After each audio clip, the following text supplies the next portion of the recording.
স্বাধীনতার ৫ দশকেও টাঙ্গাইলের নাগরপুরের চানপাড়া গ্রামে পৌঁছায়নি উন্নয়নের ছোঁয়া। কাঁচা সড়ক ও একটি সেতুর অভাবে প্রতিদিন দুর্ভোগে পড়ছেন কয়েক হাজার মানুষ। সামান্য বৃষ্টিতেই কাদায় ডুবে যায় রাস্তা, মাঝপথে খালে পানি বাড়লে বন্ধ হয়ে যায় চলাচল। তখন নৌকাই হয়ে ওঠে একমাত্র ভরসা।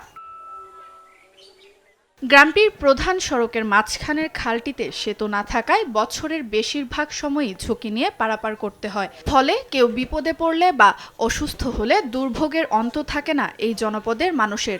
স্থানীয়দের অভিযোগ, নির্বাচনের সময় প্রার্থীরা সড়ক ও সেতু নির্মাণের প্রতিশ্রুতি দিলেও নির্বাচনের পর খোঁজ নেন না আর কেউ।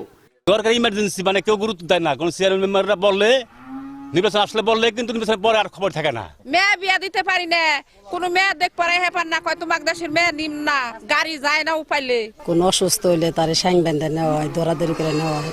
খুব পরিস্থিতি খারাপ। এই ব্রিজটা হইবার দিকে দুইবার করে স্যাংশন করছে, হে স্যাংশন কাইটা অন্য জায়গায় ফেলে দিছে।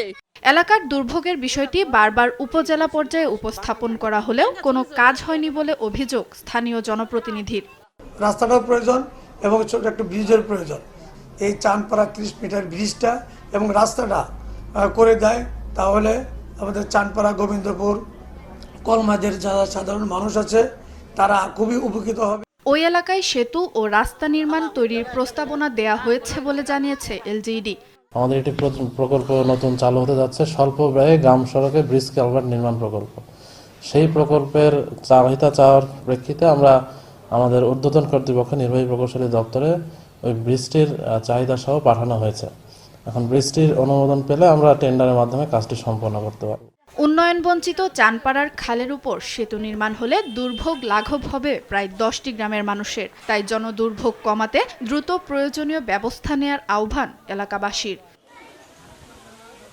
সুপ্রিয়া তৃষা, নিউজ ডেস্ক, দেশ টিভি।